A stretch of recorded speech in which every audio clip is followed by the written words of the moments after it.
itutuloy na ng Senate Blue Ribbon Committee ang investigasyon nito sa maanumalyang flood control projects sa Nobyembre 14. Ito ay kung muling mahalal bilang chairman ng komite si Senador Panfilo Lacson.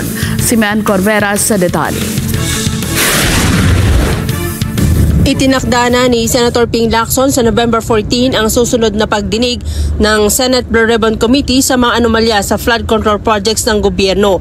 Yan ay kung matutuloy ang pagtatalaga sa kanya bilang chairman ng komite. Ayon kay Lacson, isang mahalaga ring testigo ang kanyang inimbitahan para magsiwalat ng kanyang mga nalalaman.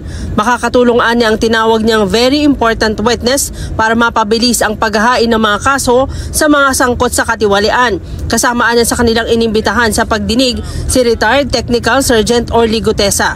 Si Gutesa ang surprise witness noon ni Senator Rodate Marcoleta na nagsabing isa siya sa mga nagdadala ng mali-maletang pera sa bahay ni dating Ako Bicol Party List Representative Zaldico at dating House Speaker Martin Romualdez. Sa pagbabalik ng sesyon sa November 10, inaasahang makakasama sa agenda ang muling pagtatalaga kay Lacson sa Blue Ribbon Committee, batay na rin sa naunang pahayag ni Senate President Vicente Soto.